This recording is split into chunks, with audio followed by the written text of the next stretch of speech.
synthétisera à la fin de chaque partie les questions pour reposer à Valérie et aux sénateurs les questions qui reviennent le plus. Et bien évidemment, nous gardons vos questions. Vous pouvez aussi envoyer un mail à l'adresse qui vous a été communiquée avec votre inscription. Vous avez vraiment des questions un peu plus précises à poser. On ne vous laisse pas sans réponse. Voilà. Donc, n'hésitez pas à poser des questions. Oui.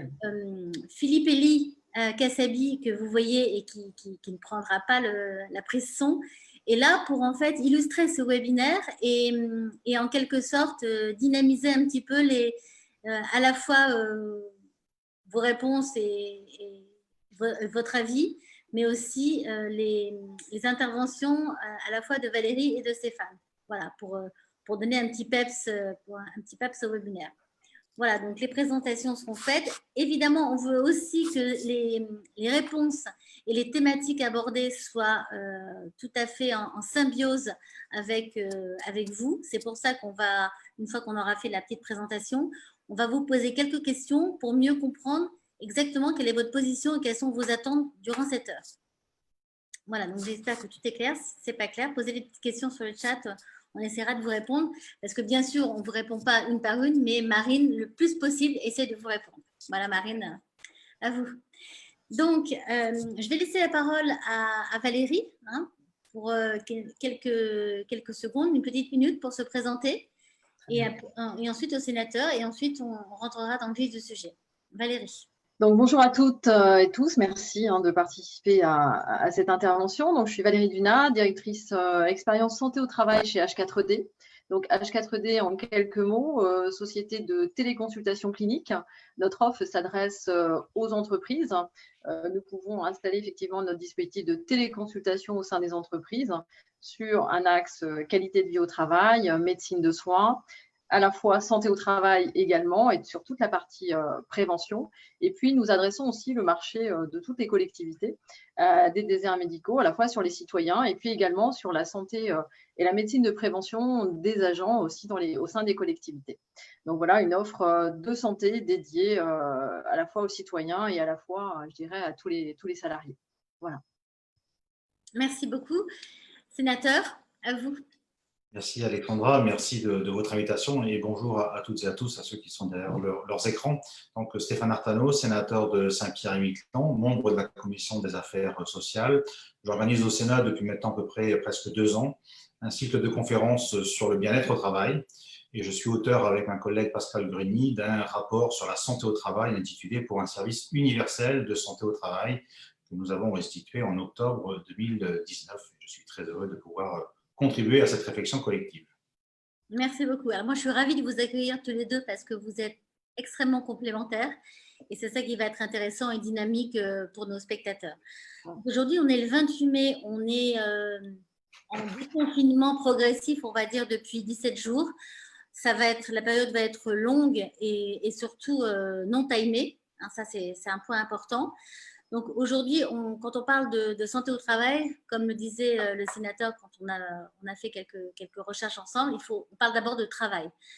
C'est sûr, ça ne sert à rien. Donc les conditions ont été bouleversées, les conditions de travail ont implosé avec la pandémie du Covid et le déconfinement qui va durer, on ne sait pas encore combien de temps. Donc qu'est-ce qui va changer pour vous dans les entreprises? C'est la question qu'on va essayer de voir aujourd'hui.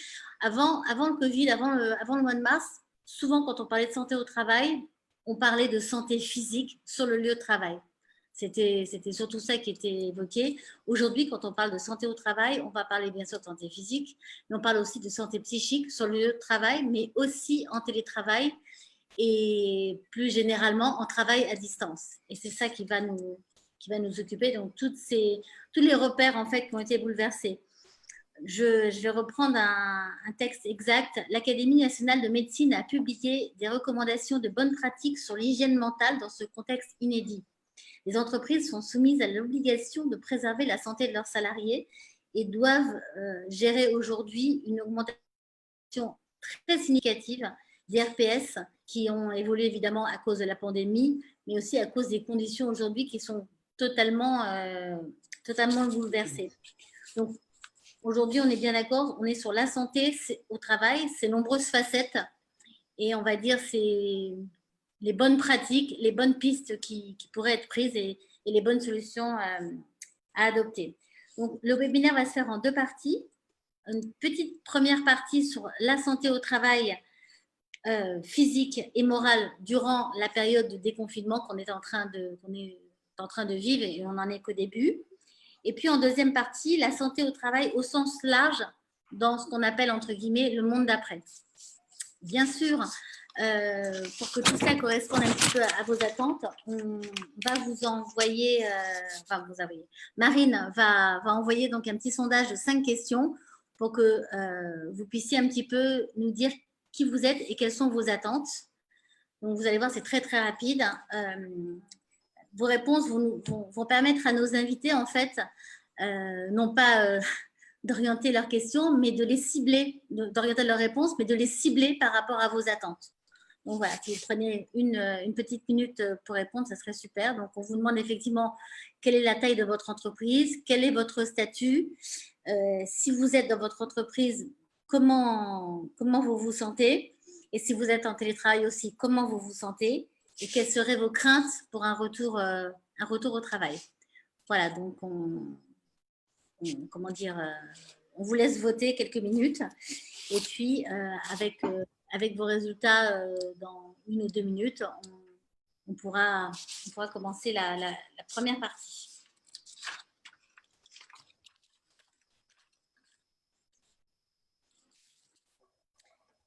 Valérie, sénateur, est-ce que vous êtes d'accord donc avec ce déroulé? Très bien. Parfait. Voilà. Donc, on essaie de synthétiser au maximum. Donc, je vois que ça commence à répondre. Ah, on a les réponses en direct cette fois-ci. On ne les avait pas en direct la fois dernière. Ah. Voilà, c'est super. Donc, voilà.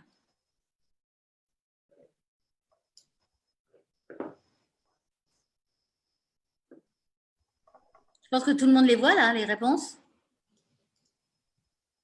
Non, enfin, non, moi, je ne les vois pas. Ah, moi, je les vois. C'est normal, je pense. Nous deux, on doit pouvoir les voir. Ok. Donc, on voit que la moitié des participants qui sont en train de suivre le webinaire sur Zoom ont répondu. Okay.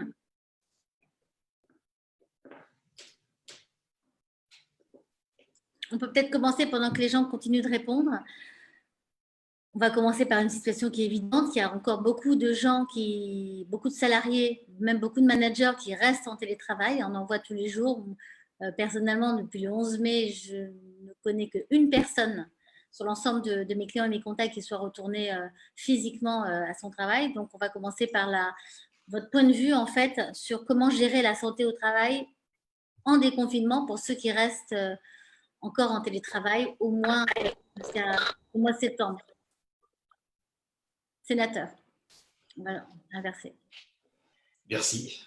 Écoutez, la première chose, c'est de dire que d'un point de vue réglementaire, l'obligation du chef d'entreprise est évidemment maintenue, mais en période de déconfinement. D'ailleurs, on peut dire qu'elles n'ont pas évolué au regard de la situation du salarié, si ce n'est que les conditions de travail, pour le coup, ont été complètement bouleversées dans la période que nous avons traversée et qu'elles vont se poursuivre pour un certain nombre de salariés. Alors, comment gérer la santé au travail en période de travail?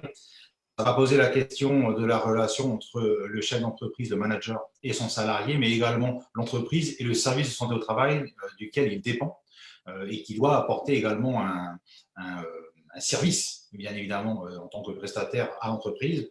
Et c'est vrai que cette crise sanitaire a bouleversé également le fonctionnement des services de santé au travail qui vont devoir trouver de nouvelles alternatives autres que le simple présentiel, puisque la présence dans l'entreprise est souvent demandée, par exemple, par le médecin du travail. Mais quand on est en télétravail, c'est un peu plus compliqué. Il faut innover et j'imagine trouver peut-être de la téléconsultation ou de la téléprésence pour permettre aux salariés de pouvoir continuer à bénéficier d'un soutien. Alors, je me permets de vous interrompre. En période de confinement et de déconfinement. Sénateur, je me permets de vous interrompre parce que je sais que vous êtes très très loin de chez nous, mais je ne sais pas pour les autres, mais moi c'est un petit peu haché. Oui. Aussi, oui. Donc, je ne sais pas, peut-être…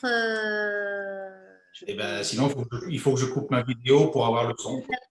Peut-être. Et j'ai le son. Si je peux me permettre, voilà. peut-être. Du coup, les votes se sont stabilisés, donc je vais laisser Marine donner un résultat avant de laisser donner la parole à Valérie. Alors, j'ai mis fin au sondage. Donc, on a principalement des TPE à 46%. On a énormément de télétravail, à 73%. J'ai aussi une personne qui m'a parlé du fait qu'elle était également en agence, également en télétravail. Elle fait les deux, donc elle ne savait pas trop sur quelle réponse elle pouvait se tourner. Donc, je lui ai expliqué que c'était peut-être le plus récurrent, si elle était plus en agence ou plus en télétravail. Alors, pour 90% des personnes, ils sont satisfaits des conditions sanitaires. Et alors, pour ceux qui sont en télétravail, l'humeur qui correspond le plus à 88%, c'est la première. Donc, je suis en télétravail et je gère bien mon travail, mes relations avec mon équipe et mon manager. Les craintes qui vont être liées à la santé pour le retour sur le lieu du travail. Alors, à 29%, ce qui ressort, c'est les changements avec les collaborateurs, la distanciation, l'absence de contact. Et puis, qui suit, on va avoir 22%, je n'ai pas de crainte. Et à 15%, on va avoir les conditions sanitaires dans les transports en commun et la rigueur des conditions sanitaires telles que le gel, le port du masque ou encore les contrôles permanents. Ok, on peut partager les résultats, je pense. Voilà, exactement. Voilà. Voici les résultats. Voilà. Ok, super. Moi, je trouve que c'est très positif tout ça. Hein, ça veut dire qu'on va plutôt cibler le webinaire sur la deuxième partie et moins sur la partie souffrance, en tout cas pour cette heure-là, hein, et moins sur la partie souffrance pendant le télétravail, si vous en êtes d'accord, histoire d'aller là où sont les attentes. Donc, un petit retour quand même, Valérie, sur la première question. Comment gérer la santé au travail quand on reste en télétravail ? Alors, c'est une vraie question, puisqu'effectivement, d'habitude, tout le monde est sur place avec des services de santé au travail, parfois un médecin, parfois un infirmier de santé au travail in situ, ou alors avec des relations avec le service de santé au travail externe à l'entreprise. Et donc, ça se fait de manière récurrente normalement. Donc, il y a ce suivi qui s'installe. Là, effectivement, on a eu un vrai bouleversement et à plusieurs niveaux, c'est-à-dire que bien déjà accepter ce choc émotionnel sur cette situation de confinement. Et là, on est en train d'aborder effectivement le déconfinement et tout ne se fait pas en un jour. Donc, c'est qu'on avance avec beaucoup d'incertitudes, mais c'est à chaque fois petit pas par petit pas. Et donc, il faut continuer à se préoccuper effectivement de la santé au travail des collaborateurs, mais surtout la santé physique et morale des collaborateurs. Et c'est là où, effectivement, il faut arriver à continuer à garder ce lien. Alors, le lien, dans l'entreprise, on a réussi à le maintenir, effectivement, par les visios, par la nouvelle façon d'aborder aussi le télétravail. Il ne faut pas oublier qu'avant, certaines personnes étaient quand même en télétravail, mais on va dire plutôt sur du temps assez timé. Là, on est sur un déploiement massif du télétravail. Et puis, les médecins du travail ne sont plus effectivement en présentiel, on ne les voit plus. Donc, il a fallu effectivement aussi organiser une nouvelle façon de suivre les collaborateurs. Donc, la télémédecine, la téléconsultation, c'est aussi une solution qui permet de continuer à suivre les collaborateurs. Les entretiens infirmiers à distance, c'est aussi des choses qu'il faut mettre en œuvre aujourd'hui et ça a été fait dans un certain nombre d'entreprises. Et puis, le retour sur site se fera aussi parfois avec l'utilisation de la télémédecine parce qu'on s'aperçoit que quand on a commencé à utiliser un dispositif, on revient rarement en arrière. Donc, il y aura ce retour aussi sur site qu'il faut anticiper, qu'il faut accompagner. Donc, la santé au travail, elle s'organise aussi avec ces nouvelles technologies. Par exemple, nous, notre cabine de téléconsultation, quand elle est présente sur une entreprise, on pourra effectivement aussi organiser les téléconsultations avec les médecins du travail, avec les infirmiers de santé au travail. Ce sont des pratiques qui vont évoluer et à la fois les pratiques des infirmiers, puisqu'on parle parfois de pratiques avancées dans certaines spécialités des infirmiers. Je pense qu'une nouvelle aussi orientation de la santé au travail, c'est de faire évoluer la pratique des infirmiers et de passer en pratique avancée. Donc, ça voudra dire avec un accompagnement en formation. Et puis, on aura effectivement un meilleur suivi peut-être de proximité. Alors, ce n'est pas que le suivi avec les médecins n'est pas bon, ce n'est pas ça du tout. Bien au contraire, il est excellent. Mais c'est la difficulté d'avoir assez de ressources médecins pour pouvoir accompagner les collaborateurs et à la fois accompagner l'entreprise. Parce qu'il ne suffit pas d'accompagner le collaborateur, c'est aussi accompagner l'organisation du travail. Parce que quand le sénateur M. Artano dit voilà, il y a le travail, c'est effectivement une vraie priorité et il ne faut pas occulter l'organisation du travail dans la santé au travail des collaborateurs. Donc ça, c'est vraiment important à suivre. Donc, on utilisera et on utilise les nouvelles technologies qui sont à notre disposition. Et ça, c'est un vrai bouleversement aussi dans les pratiques médicales, d'où l'intérêt de la formation aussi à la télémédecine et à tous ces dispositifs médicaux. Et puis, eh bien, chaque dispositif pourra aussi s'adapter ou pas. Et donc, on aura toute une évolution. On est au début d'une révolution de la santé au travail. Je pense que ça, il faut en être conscient.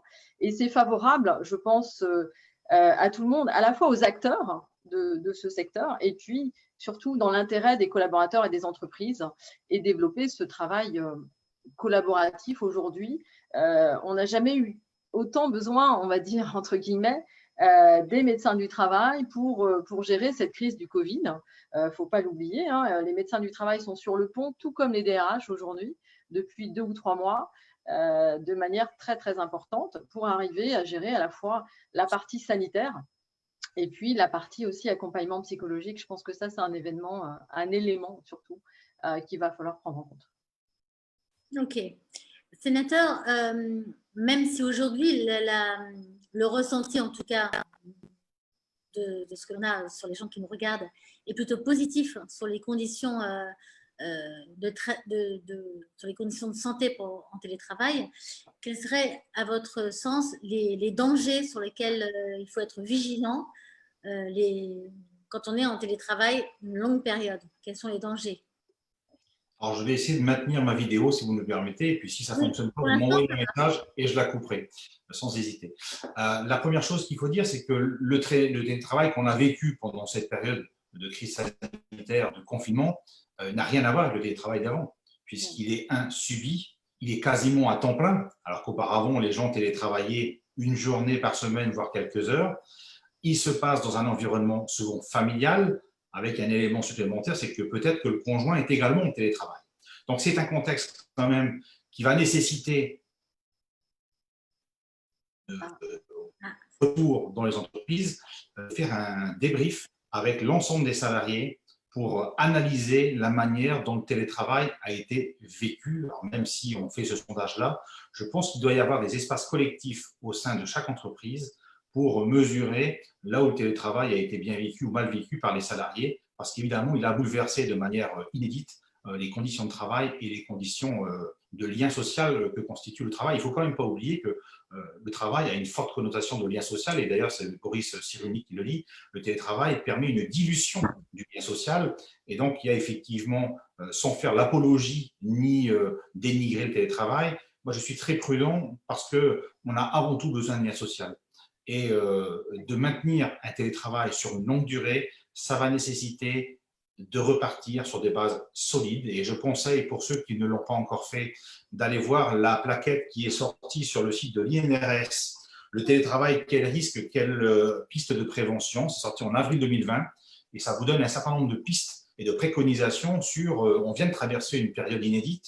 Avant de repartir sans se structurer, parce que le télétravail s'organise, il est codifié par le Code du travail, il est indispensable de poser les bases de ce travail avec l'ensemble des salariés. Pour moi, c'est la première préconisation, et ça permet également, il faut le dire, de remettre au sein de l'entreprise un dialogue social pour pas qu'il y ait une fracture qu'on peut voir dans les EHPAD, par exemple, entre ceux qui ont télétravaillé ou qui étaient à distance et ceux qui sont restés en poste.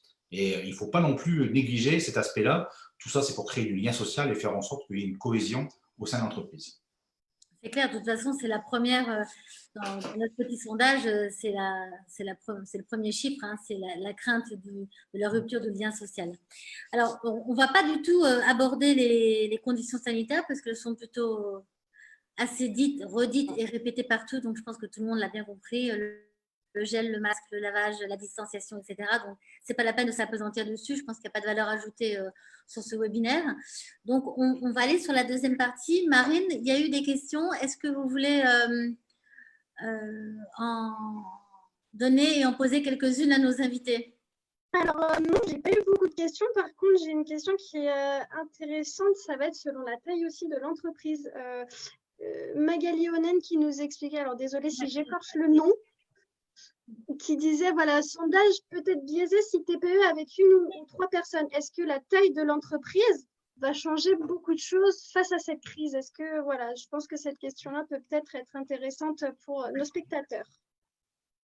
Valérie, vous voulez répondre? Oui, je pense qu'on peut peut-être répondre même tous les deux, mais effectivement, la taille de l'entreprise joue effectivement sur les conséquences à la fois, sur plusieurs niveaux. Il y a la conséquence aussi économique de cette crise. Plus l'entreprise peut être de taille moyenne ou petite, plus les risques effectivement économiques sont forts. Et il y a aussi une question de moyens pour accompagner aussi les collaborateurs, notamment par les services de santé au travail, toutes les équipes pluridisciplinaires qui ne sont pas toujours présentes partout et de la même manière. Et puis, une entreprise où on n'a pas, par exemple, de DRH, de ressources humaines, eh bien, vous avez des managers qui ont différentes casquettes et qui doivent changer de casquette au fur et à mesure de la journée. Donc, ce qui est pas évident. Et parfois pas de structure vraiment d'accompagnement social aussi, parce que cette situation, elle a fragilisé quand même bon nombre de salariés. Donc, effectivement, la taille de l'entreprise peut jouer un rôle dans l'accompagnement du collaborateur et peut être plus à risque, effectivement, sur la partie économique, en fonction de l'accompagnement dont elle pourra bénéficier. Si on prend tout le service de la restauration aujourd'hui, il y a beaucoup de TPE, eh bien, les risques sont extrêmement importants sur le maintien des postes, sur la reprise d'activité. Donc, forcément que ça joue un rôle important, ça fragilise beaucoup plus les collaborateurs que quand vous faites partie d'un groupe international avec, je prends l'exemple, 2000 collaborateurs en France. Vous avez une structure, vous avez un accompagnement, c'est quand même assez différent d'une entreprise de 20 ou 10 collaborateurs. Donc, forcément, oui, ça joue un rôle important. Ok. Sénateur, vous voulez ajouter quelque chose ou on va glisser doucement sur la santé au travail dans le monde d'après, même s'il n'est pas daté? Est-ce que vous voulez ajouter quelque chose? Ah. Oui. C'est bon, je suis revenu. Simplement pour dire que la question de la taille de l'entreprise est super intéressante. Pourquoi? En France, 95% des entreprises sont des PME, TPE. Elles représentent 70% des salariés, c'est quand même une donnée intéressante. Et on constate notamment en matière de télétravail que les PME, TPE sont les moins concernées finalement par le dispositif de télétravail. Mais ce sont celles aussi qui, avant la crise, on avait le plus de mal à toucher au travers de la prévention de la sécurité et de la santé au travail. Puisque, comme le dit Valérie Dunat, les grandes entreprises ont des moyens à leur disposition, des services souvent structurés, voire des services santé au travail autonomes à l'intérieur de leur entreprise. Et donc, le contexte n'est pas du tout le même. Et pour moi, aujourd'hui, aussi paradoxal que ça puisse paraître, j'ai presque envie de dire que cette crise va faire évoluer le curseur vers les PME-TPE qui sont en souffrance en termes d'accompagnement au niveau de la sécurité et de la santé au travail au niveau national français, au niveau également danois par exemple, puisqu'on a fait un déplacement au Danemark. Mais c'est vrai que cette donnée de la taille de l'entreprise est vraiment une considération fondamentale à prendre en compte. Ok. Alors, je vois qu'il y a eu d'autres questions en même temps. Vous pouvez peut-être les poser. On va aller sur la deuxième partie parce que je voudrais qu'on reste un petit peu linéaire par rapport à notre timing. La deuxième partie, donc la santé au sens large, la santé au travail au sens large dans le monde, dans le nouveau monde du travail de demain. Donc là, pareil, on va vous poser quelques questions. Comment assurer à votre sens la santé de son collaborateur? C'est pas grave que vous soyez manager ou collaborateur, peu importe, vous répondez de toutes les manières. Ça nous donnera une indication. Donc, est-ce que ce sont des nouvelles conditions d'hygiène? Est-ce que ça passe par la télémédecine obligatoire sur le travail? Est-ce que ça passe par un service d'accompagnement psychologique pour les collaborateurs? Est-ce que ça passe par la création d'un nouveau poste type CHO 2.0 pour justement veiller aux conditions de travail? Donc, quel est votre sentiment là-dessus? Et pendant que vous répondez, je dirige vers Marine pour savoir s'il y a eu de nouvelles questions par rapport aux interventions de Valérie, du sénateur. Oui, alors de Sylvie Castellion, donc comment l'employeur peut-il être aidé?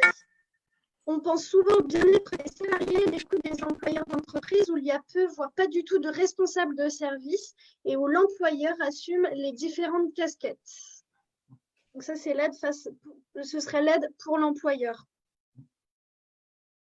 Alors, allez-y, Valérie. Alors, excusez-moi.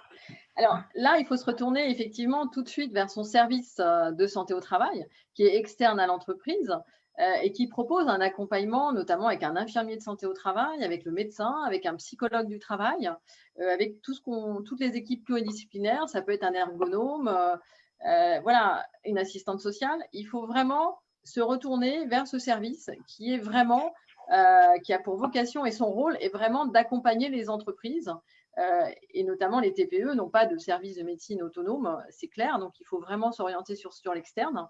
Ne pas avoir de crainte, au contraire, c'est vraiment important de se faire accompagner sur cette partie-là, parce qu'il y a la partie santé, mais ce service va aussi vous accompagner sur la partie réglementaire.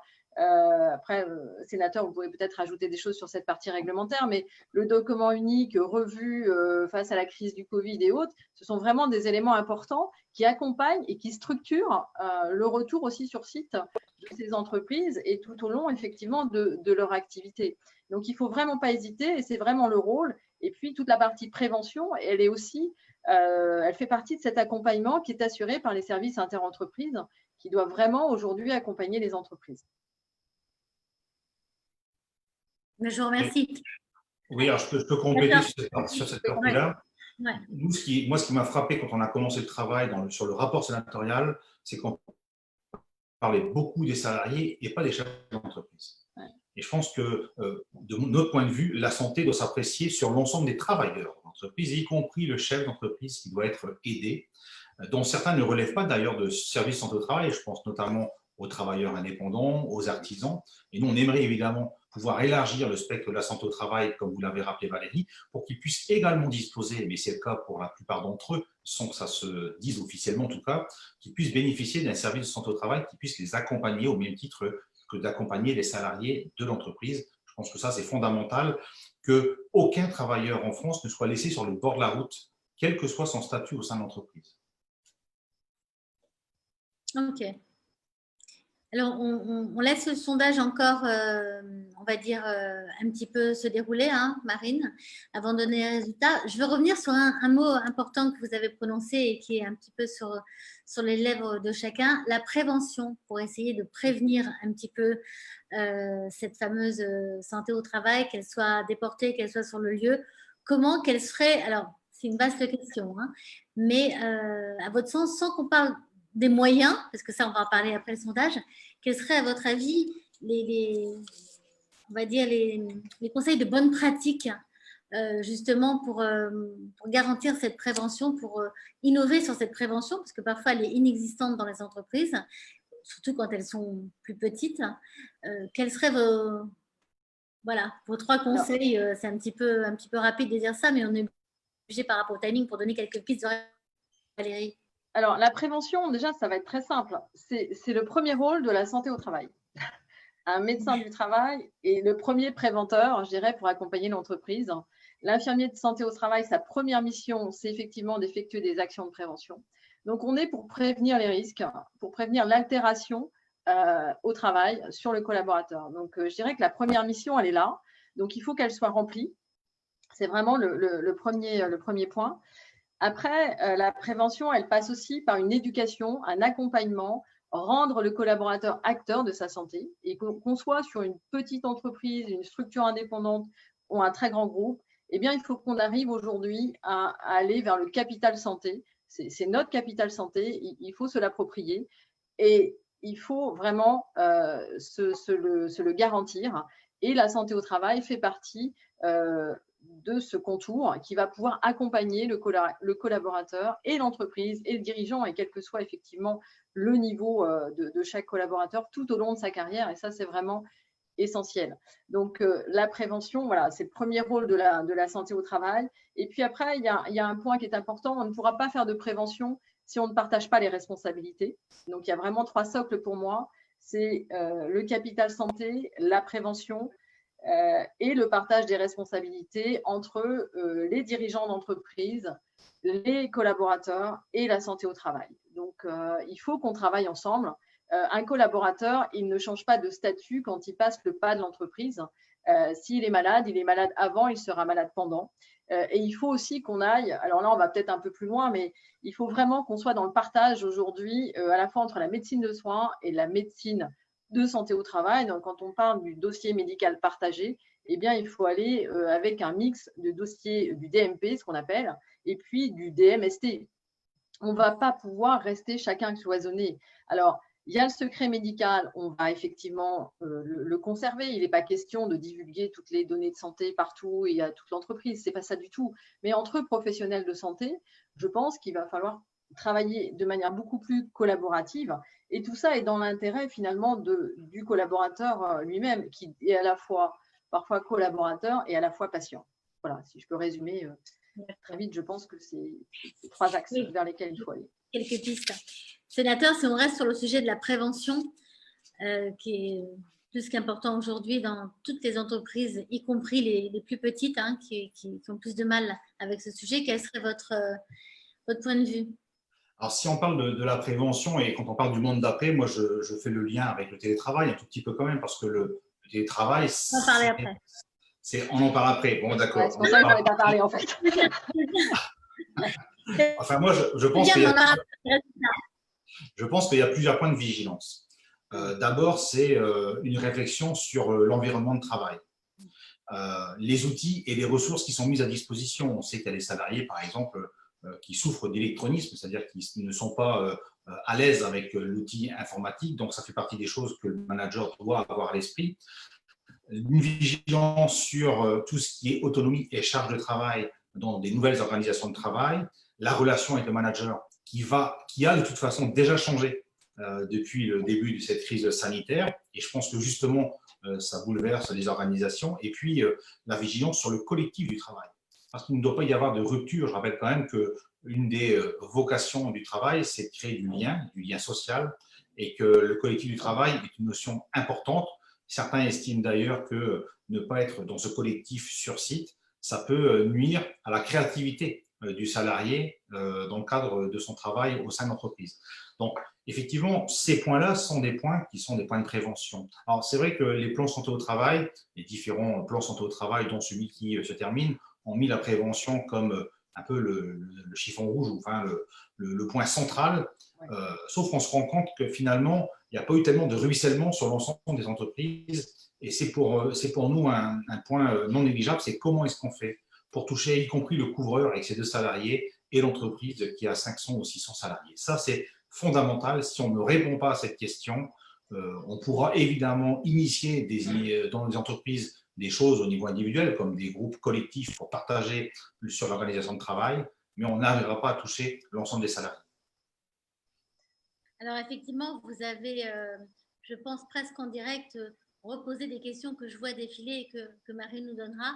Donc, avant de rebondir, Marine, je vais vous laisser donner les principaux enseignements du petit sondage. Alors, je vous partage les résultats en même temps. Donc, nous sommes à 39%. La création d'un poste type CHO 2.0 pour veiller aux conditions de travail. Et le moins, ce serait la télémédecine sur le lieu de travail. Alors, c'est parfait. Avant de donner la parole, je vais rebondir tout de suite. sur ces deux enseignements, c'est assez fort quand même. Alors, les trois quarts des gens qui nous suivent ont répondu, et pas tous. Et encore une fois, ça ne fait pas office de sondage national. Mais ce qui est important de savoir, et on nous pose la question, c'est quoi un CHO 2.0? Alors, c'est sûr, un CHO 2.0, ça veut dire c'est un CHO dans les nouvelles conditions du monde du travail et non pas le CHO tel qu'on l'entend aujourd'hui. C'est-à-dire quelqu'un qui puisse embrasser un petit peu toutes les attentes des collaborateurs dans une entreprise, et cela devient très compliqué. On voit des questions passer, évidemment, quand vous le disiez, sénateur, il y a 2, 3, 4 personnes dans une entreprise. Est-ce qu'on peut avoir un CHO? Certainement pas. Financièrement, c'est sûr que ce n'est pas possible. Donc, là-dessus, je vous laisserai peut-être donner vos solutions. Quand on ne peut pas effectivement avoir un poste de CHO 2.0, alors parce que je ne l'ai pas encore défini, le terme n'existe pas, qu'est-ce que l'on peut faire justement pour accompagner? Dans un précédent webinaire, on avait eu un invité, Juliana Déthune, qui avait fait un article après qui avait dit le maître mot, c'est l'accompagnement. Et c'est vrai que ça va aussi dans le sens de la prévention. Donc là-dessus, je vous laisserai répondre. Et puis, je vais donner la parole à Valérie parce qu'effectivement, on voit que la télémédecine, telle qu'on la connaît aujourd'hui, elle est peu, comment dire, elle est peu vue comme une solution justement pour assurer la santé de son collaborateur. Mais parce que, en fait, la télémédecine, elle est encore, entre guillemets, toujours dans le monde d'avant. Donc, j'ai envie de vous dire, avec la poussée du télétravail, et les différentes mesures d'hygiène qui sont prises, les différents rapports aux autres qui sont en train de se mettre en place, est-ce que justement il y a une évolution de la télémédecine, en tout cas telle que vous la proposez vous, qui peut être envisagée? Alors, c'est évident que la télémédecine a subi aussi un vrai changement, une vraie révolution. Avant le Covid, eh bien, elle était très peu pratiquée pour plein de raisons que je ne vais pas évoquer parce que je ne vais pas refaire toute l'histoire de la télémédecine, ce n'est pas l'objet de nos interventions. Mais là, la télémédecine est devenue, je dirais, le seul moyen de pouvoir à la fois soigner, à la fois conseiller et à la fois accompagner les collaborateurs. Donc, le choix a été très vite fait. Les médecins du travail ne pouvaient plus voir les collaborateurs qui devaient avoir un avis parfois médical et pour pouvoir reprendre leur poste, puisque il y a aussi deux mondes dans ce qu'on a vécu. C'est effectivement des collaborateurs qui se sont retrouvés en télétravail et puis des collaborateurs qui ont dû continuer à aller sur site, notamment surtout les entreprises de production d'agroalimentaire, l'énergie, enfin voilà, on ne va pas tous les citer. Mais du coup, les médecins du travail on devait pouvoir continuer à suivre ces collaborateurs qui devaient être vus. Donc, il a fallu à la fois protéger aussi les médecins du travail, protéger les collaborateurs, c'est-à-dire qu'on ne remettait pas, on ne faisait pas venir le collaborateur sur site du service interentreprise, par exemple, ou au cabinet médical. Donc, la solution de la télémédecine, elle a été évidente. Plus personne n'a freiné, y compris les médecins eux-mêmes, qui ont vu un intérêt immédiat à utiliser la télémédecine. Donc, on a eu parfois plus d'1 million de téléconsultations. Voilà, on est arrivé à dépasser ces chiffres-là, donc c'est vraiment très, très important. Donc, tout le monde commence à appréhender beaucoup mieux la télémédecine. Donc, cette télémédecine, elle va continuer à évoluer. On le voit à la fois sur la médecine de soins générale, mais à la fois sur la médecine du travail, sur la santé au travail, et puis surtout l'accompagnement, parce qu'on parlait d'accompagnement tout à l'heure. Et sur les retours sur site, on voit qu'il y a beaucoup d'anxiété, de stress. Il va falloir évacuer tout ça. Enfin, moi, j'ai discuté avec beaucoup de médecins du travail et ils sont très conscients qu'il y a un accompagnement psychologique à faire de manière importante. La télémédecine peut effectivement être une solution puisque certains vont rester en télétravail, d'autres vont revenir sur site. Et la télémédecine va être un outil, je dirais, parmi d'autres. C'est-à-dire qu'il ne faut pas voir la télémédecine comme la seule solution aujourd'hui de voir des collaborateurs ou d'accompagner ou de suivre des collaborateurs. C'est une solution parmi tant d'autres. Et puis, par exemple, quand notre solution est disponible sur un site, eh bien, elle sera utilisée beaucoup plus qu'elle l'était auparavant, puisque les médecins eux-mêmes utilisent maintenant la télémédecine. Donc, en fait, le Covid a eu comme effet aussi de mettre en exergue cette nouvelle pratique. Il ne faut pas oublier aussi que beaucoup de téléconsultations ont été remboursées alors qu'avant elles ne l'étaient pas. Donc en dehors de la santé au travail, mais c'est ce qui a permis aussi de développer énormément la pratique de la télémédecine. Donc oui, effectivement, le collaborateur, quand vous lui demandez ce dont il aura besoin sur site, il ne va pas spontanément vous répondre « Ah oui, j'ai absolument besoin de la télémédecine sur site ». Ce n'est pas sa première priorité. Par contre, quand il va arriver sur un site et qu'effectivement, il va se dire « Je peux téléconsulter quand je suis sur le site », effectivement, c'est intéressant et donc je vais l'utiliser. Donc, de facto, on va effectivement développer l'usage de la télémédecine et on va même passer aussi peut-être à de la téléconsultation sur la psychologie du travail. Je pense que ça, c'est vraiment important. Et on va développer aussi dans la pratique avancée les téléconsultations avec les infirmiers de santé au travail. Là, on a des exemples, nous, sur des suivis des agents où même l'infirmière va faire des visites à distance en utilisant des dispositifs médicaux de télémédecine. Donc oui, c'est normal que dans la tête des gens, quand on les interroge, ce n'est pas leur priorité. La priorité, c'est de se dire comment je reviens, dans quelles conditions, quelles vont être mes relations avec mes collègues, comment ça va se passer avec mon manager. Mais voilà, parce que le premier retour sur site, pour rien vous cacher, hier, pour la première fois, je suis retournée sur mon site à Paris. Ça faisait 2 mois et demi. Eh bien, je peux vous dire que moi-même, pourtant, je suis quand même dans ce domaine, eh bien, je n'étais pas comme d'habitude sur mon site. Voilà, j'étais un peu comme quelqu'un qui redécouvre son entreprise, qui revient. Et ce n'est pas du tout comme un retour de vacances. C'est-à-dire que ça aussi, c'est une notion très importante. On parle beaucoup d'accompagnement et de retour sur site. Et le retour sur site nécessite aussi beaucoup de discussions avec les collaborateurs, managers, collaborateurs, direction. C'est comment vous avez vécu aussi ces moments-là. Et c'est pas, alors, ça s'est bien passé avec votre épouse ou avec votre mari. Non, c'est pas ça. C'est comment vous avez vécu aussi ces moments-là. Qu'est-ce qui vous a gêné dans nos relations. Enfin, il va falloir aborder ces vrais sujets parce que les collaborateurs peuvent être aussi en attente d'un autre accompagnement. La relation au travail a changé. Elle va évoluer. Le télétravail ne va pas être la solution à tout. Comme vous le disiez, sénateur, le travail est un lien social et il faut continuer effectivement à avoir ce lien social et à l'accompagner et à le développer. Donc, on va plutôt peut-être être sur des solutions mixtes entre un peu de télétravail, un peu de présentiel, les espaces de coworking. Et puis, il y a des réalités économiques aussi qui vont s'installer. C'est qu'aujourd'hui, certains groupes se posent la question d'avoir des tours avec 5000 personnes au sein de la tour, mais finalement, peut-être qu'on va gérer différemment, peut-être qu'on va réorganiser autrement. On avait parlé de flex office il y a quelques années. Eh bien, on va peut-être instaurer, ça va se faire peut-être naturellement, ce flex office, avec peut-être des plannings, avec des gens qui seront au bureau tel jour et d'autres pas, et sur le terrain ou dans d'autres espaces pour se retrouver. Donc, je pense qu'il faut se préparer à accompagner le collaborateur, mais à accompagner aussi les managers et la direction, parce que le collaborateur va avoir des attentes, mais les managers vont devoir aussi organiser le travail. Et le fait de pouvoir ne pas altérer, parce que notre sujet, c'est quand même la santé au travail de demain, pour continuer à maintenir des collaborateurs, je dirais, en bonne santé et sans altérer cette santé, eh bien, je pense qu'il y a un point essentiel, c'est l'organisation du travail. Et donc, les managers vont devoir se remettre aussi en question sur cette organisation avec les directions. Et il n'y aura pas que des choix financiers, mais ça va être aussi vraiment des choix humains. C'est-à-dire que ce capital santé, ce capital humain, on a bien pris conscience pendant cette crise que c'était indispensable pour les entreprises, qu'il fallait le maintenir, qu'il fallait le préserver.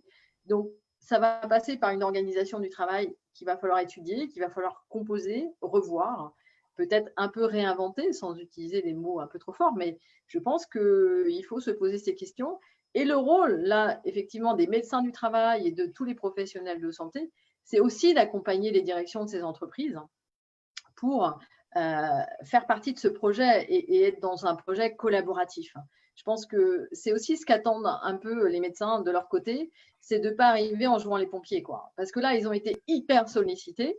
Du jour au lendemain, on les sollicitait parce qu'il fallait intervenir. Voilà. Je laisse la parole. Sénateur, j'aurais envie de vous faire rebondir sur le… On lit beaucoup de choses, on entend beaucoup de choses dans les médias, et puis là, on voit sur le sondage qu'il y a une grosse attente en fait sur l'accompagnement pas forcément parce qu'il y a une souffrance, mais ne serait-ce que pour prévenir, l'accompagnement psychologique, d'avoir une espèce de couverture, de sécurité. Hein. On parle aussi de la santé au travail, c'est aussi la sécurité au travail. Comment est-ce que l'on peut, dans la santé du monde de travail de demain ou dans la santé de demain du monde du travail, comme on veut, instaurer cette dimension d'accompagnement psychologique pour toutes les tailles d'entreprise? Je sais que vous n'avez pas forcément une réponse toute faite, mais quelles sont les pistes qu'on peut avoir pour cette demande? J'ai déjà envie de vous dire de toute façon qu'il n'existe pas de kit de santé au travail pour toutes les entreprises. Je pense qu'il faut être avant tout hyper pragmatique et faire preuve d'intelligence collective. Quand vous parliez de Chief Happiness Officer 2.0, peut-être que pour certaines entreprises, ça va fonctionner, peut-être que pour d'autres, ce ne sera pas nécessaire parce que la structuration d'entreprise ne l'impose pas. Et je pense qu'il faut vraiment faire preuve d'agilité. Le virage qu'on ne doit pas rater, je pense, quand on observe la situation actuelle, c'est celle qu'on vit quand il y a une catastrophe naturelle. Au Sénat, on a rendu des rapports sur les ouragans, notamment en Outre-mer, et on avait la chance d'avoir avec nous un médecin, et on a abordé la période prise en charge post-traumatique. On est exactement, et je pense que Valérie Dunant en faisait un peu référence, on est exactement dans cette situation aujourd'hui. Si on rate la prise en charge de ce stress traumatique et post-traumatique, on ne pourra rien construire de solide en matière de santé et de sécurité au travail pour demain. Et quand je dis ça, je renvoie exactement à ce qui se passe dans tout le corps médical qui a été hyper sollicité et qui est en rupture complète dans les EHPAD, dans les établissements de santé en France. On va avoir les mêmes types de phénomènes chez les médecins du travail qui ont été confrontés, chez les équipes des services de santé au travail qui ont été confrontés, et chez les managers et les managers de proximité qui, depuis les ordonnances Macron, sont en prise directe avec les salariés sur un certain nombre de sujets qui relevaient d'une autre instance auparavant, qui était le CHSCT. Donc, si on rate le virage de la prise en charge traumatique, post-traumatique, vous ne pourrez rien reconstruire de durable. Et je pense que la réponse à votre question, c'est qu'est-ce qu'on peut faire? C'est déjà se le fixer comme objectif politique. C'est que s'il n'y a pas de consensus entre les instances salariales, patronales au niveau national, au sein du comité d'orientation des conditions de travail, on pourra dire ce qu'on veut et on pourra faire ces séquences de réflexion collective et elles ont le mérite de nourrir la réflexion. Malheureusement, il faut qu'il y ait au niveau politique une décision qui fixe des orientations très claires et simples dans une crise exceptionnelle. Et à crise exceptionnelle, il faut des mesures exceptionnelles. Je sais déjà, par exemple, que la accident du travail et maladie professionnelle, on peut réfléchir à adapter les aides financières simplifiées qu'on puisse toucher plus d'entreprises. Ce que nous avions demandé à Nicolas Revel, le directeur général, qu'il avait refusé à un moment donné. Les partenaires sociaux sont en train de ramener ce sujet sur la table. Donc, je pense que les choses… Ah, pardon, excusez-moi, je vais couper ma vidéo, ce sera plus simple. Donc, je disais simplement que la Caisse nationale… Voilà. C'était un peu haché, je suis désolé. Mais en tout cas, s'il y a d'autres questions, de toute façon, je pourrais quand même répondre par écrit, ce sera avec beaucoup de plaisir. Donc, je disais que la CNAM va adapter sur la branche accident du travail, maladie professionnelle, les aides financières simplifiées aux entreprises qui ont un cadre contraint aujourd'hui pour justement permettre aux entreprises, dont certaines encaissent quasiment 100 € par salarié par mois actuellement, avec les gestes barrières, avec la fourniture des masques et des gels hydroalcooliques notamment. Donc, il faut qu'on puisse également pouvoir les accompagner pour qu'elles ne soient pas en souffrance sur le plan financier. D'accord.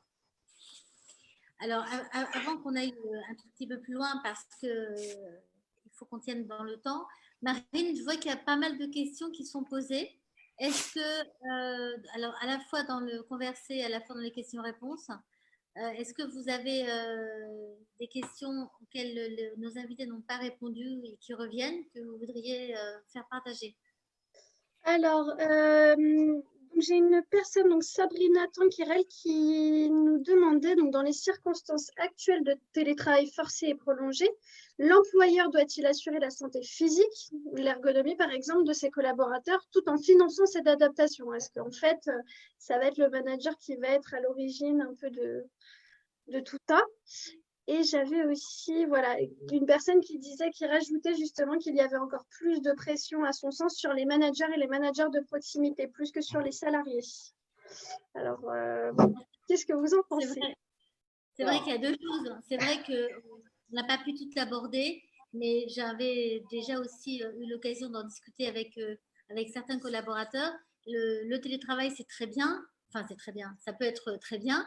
Mais après, les conditions physiques, qui et comment les financer pour justement respecter la santé et l'environnement de travail ergonomique. Ça, c'est vrai que c'est revenu. Là, c'est une question qui est posée, mais c'est revenu beaucoup.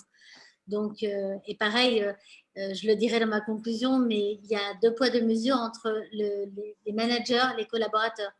Donc, sénateur, si on vous a attendu un petit peu haché, est-ce que vous voulez rebondir sur ces 2 questions? Je dirais que sur la prise en charge à domicile avec le télétravail, c'est vrai que l'employeur n'a pas accès à ce travail qui est extérieur à l'entreprise. Et c'est vrai qu'on se rend compte souvent que on va lui demander finalement aux salariés des attestations de conformité, par exemple, de son installation électrique pour être sûr qu'en utilisant le matériel informatique, il n'y ait pas un risque d'accident du travail hors de l'entreprise sur ce nouveau travail. Donc c'est vrai que le contexte pour le chef d'entreprise est quand même compliqué à appréhender. Néanmoins, il reste responsable de par la loi, même si on a bien compris que le contexte est un peu particulier, et que plutôt que de rechercher cette responsabilité, je pense qu'il faut, comme l'a dit notre collègue intervenante, je pense qu'il faut accompagner l'entreprise, innover, réfléchir à faire en sorte qu'il puisse trouver avec le salarié des moyens de répondre, même à distance, pour faire en sorte de préserver sa santé au travail, même sur un lieu hors de son lieu d'exécution habituel de travail. Valérie, est-ce que vous Oui. voulez prendre la parole justement sur les conditions qui sont différentes effectivement pour les managers? Alors, effectivement, les managers subissent une pression assez importante sur le télétravail, en télétravail, parce que ça nécessite eh bien, d'avoir un… En fait, il y a 2 systèmes. Le télétravail doit être basé sur la confiance. Quand on parle de confiance, ça veut dire qu'on n'est pas dans le contrôle. Alors, on dit la confiance n'exclut pas le contrôle. Voilà, donc quand on fait ça, on peut tourner en rond très longtemps. Mais néanmoins, on s'aperçoit qu'aujourd'hui, dans la situation de télétravail intense et sur du long terme, eh bien, la relation change dans la façon d'animer ces équipes. Ça veut dire qu'il ne faut pas… Le télétravail, c'est comme tout, ça doit être dans un cadre. C'est l'exercice du travail, mais qui est différent, qui n'est pas au bureau, qui est dans un lieu différent au domicile. Et donc, on doit pas s'exclure d'un cadre d'exécution du télétravail. Et ça a été complètement occulté dans cette précipitation, hein, bien sûr. Tout le monde est passé au télétravail en 48 heures. Tout le monde, tous ceux qui pouvaient, excusez-moi, être en télétravail. Donc, on s'est affranchi un petit peu de cette obligation et un peu de cette responsabilité managériale. Et on a vu effectivement un certain nombre de collaborateurs qui pouvaient être un petit peu en détresse, mais aussi des managers qui se retrouvent en détresse parce qu'effectivement, alors c'est plus difficile quand vous êtes manager d'exprimer que vous êtes en détresse face à votre direction. C'est toujours extrêmement complexe puisque ça pourrait être un petit peu l'aveu d'une incompétence, de ne pas être capable de gérer cette situation, de ne pas être capable d'accompagner ses équipes. Donc voilà, ce n'est pas simple. Néanmoins, il faut qu'il y ait un début du télétravail, c'est-à-dire qu'il faut se dire, ben voilà, je ne mets pas de réunion avant 9h ou avant 9h30 le matin avec mes collaborateurs. Je n'en mets pas après 18h, par exemple, ou alors date de fin ou déconnexion, c'est 18h30. On a signé des accords dans certains groupes droit à la déconnexion.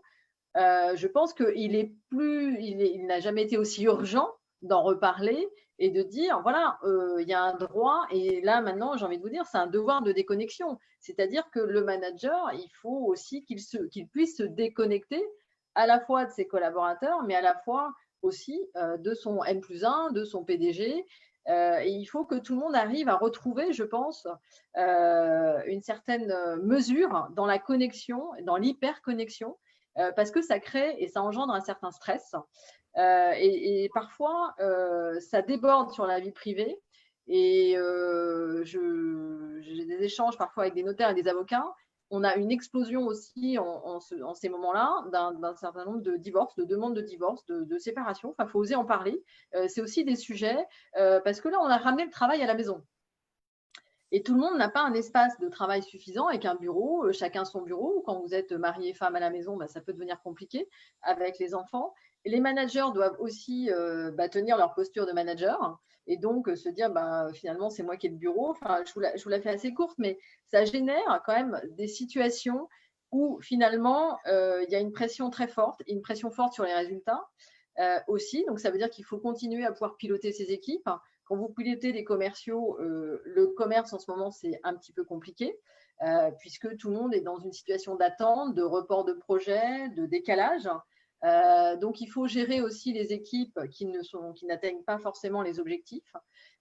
Soi-même, quand vous êtes manager vous-même, eh bien, il faut pouvoir aussi être capable de dire mais on ne va pas être capable de faire le chiffre. Enfin, vous voyez, il y a beaucoup de sujets qui s'accumulent entre le rôle du manager, donc comment j'accompagne maintenant mes équipes, parce qu'on n'a pas été formé, je veux dire, ça a été fait du jour au lendemain.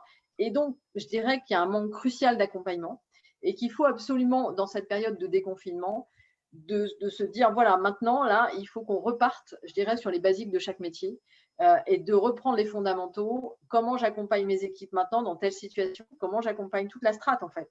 Et ça part même du PDG, c'est-à-dire que même parfois, vous avez des DG qui sont un petit peu en panique en se disant, mais comment moi-même je vais réussir à repiloter un peu mon bateau, quoi, parce que c'est un paquebot parfois avec quand vous avez certains managers qui perdent pied.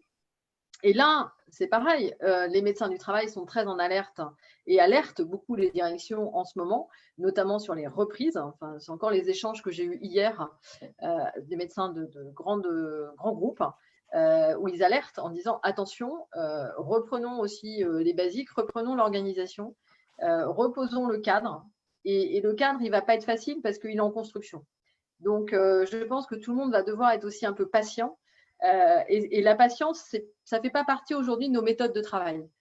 Pas suffisamment parfois. C'est-à-dire qu'on est toujours en résultat instantané, en immédiateté.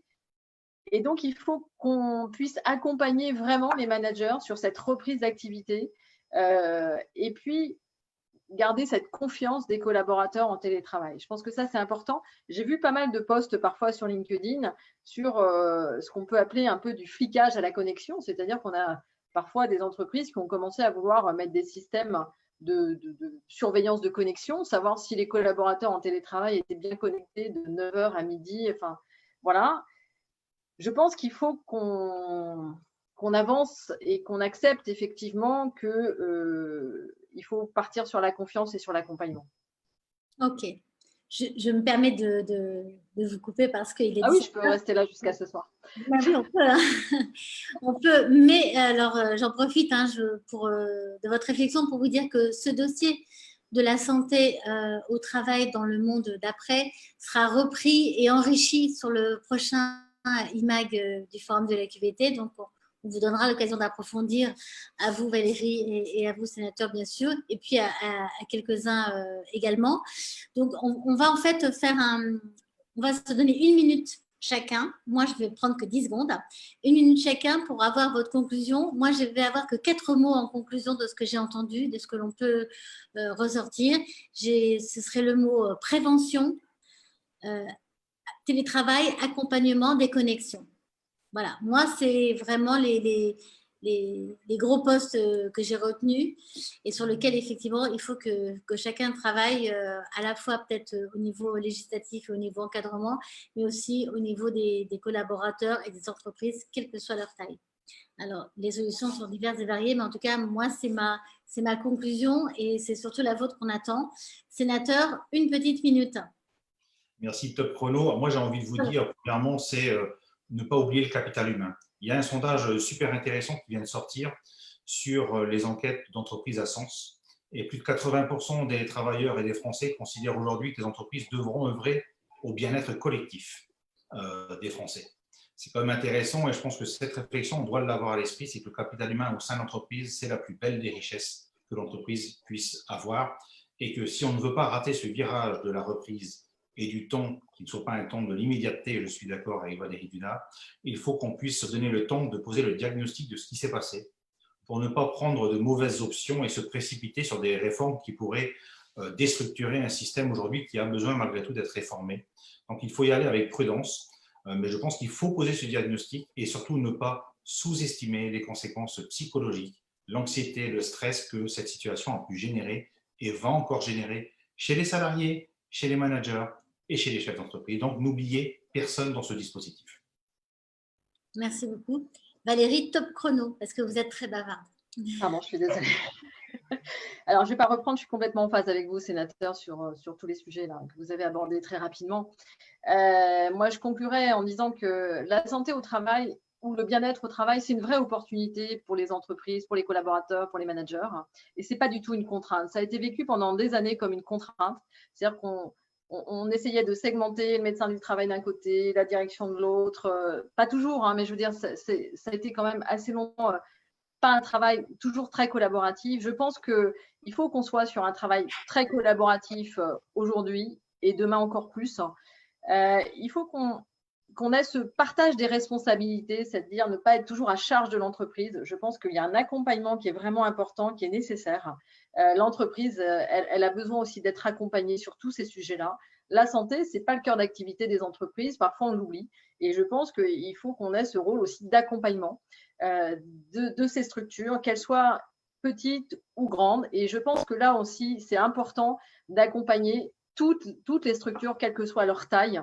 Et notamment, ça c'est vraiment, je pense, un sujet à traiter, c'est pouvoir accompagner tous les travailleurs en France demain. Je pense que ça c'est essentiel. Et puis, je rajouterais mes 3 piliers qui sont effectivement la prévention. C'est la première mission de la santé au travail. Moi, ça fait des années, effectivement, que je milite sur la prévention, sur les conduites addictives, sur tous ces sujets-là. Il faut préserver le capital humain. C'est essentiel. C'est la richesse. C'est notre première richesse. Et on l'a vu, on a été très, très malmenés ces temps-ci. Donc, il faut vraiment la préserver. Voilà, le capital santé, le partage des responsabilités, la prévention et vraiment l'accompagnement et la confiance. Voilà. Super. Donc, on est à peu près d'accord. Je rajoute mon 5e mot, le capital humain. Je le mets en haut, effectivement. C'est un petit peu le fondement du forum, donc ça tombe plutôt bien. Mais écoutez, je vous remercie. Merci Philippe Elie pour ces illustrations superbes, impactantes, inspirantes et parfois même qui nous donnent le sourire si jamais on l'avait perdu. Elles seront reprises sur les posts, elles seront reprises sur YouTube, n'est-ce pas Marine, qui mettra donc le webinaire sur notre chaîne YouTube. Elles seront reprises également sur le magazine qui va sortir le 11 juin. Merci beaucoup. Merci beaucoup. On va dire honneur aux dames. Merci beaucoup Valérie pour votre présence. Merci sénateur. Je pense qu'on a donné quelques pistes. On ne peut pas tout donner sur un webinaire, mais on a donné quelques éléments de réflexion. Et bien évidemment, on se tient, comme vous, j'en suis sûre, à votre disposition. Si oui, complètement, n'hésitez pas. Voilà. Merci beaucoup. Alors, je vous donne rendez-vous sur les prochains webinaires. On les annoncera. Et un sur le management et un sur la réinvention dans 15 jours et dans 4 semaines. Voilà. Merci beaucoup à tous. Merci Marine. Je suis toujours très, très sûre. Merci à tous.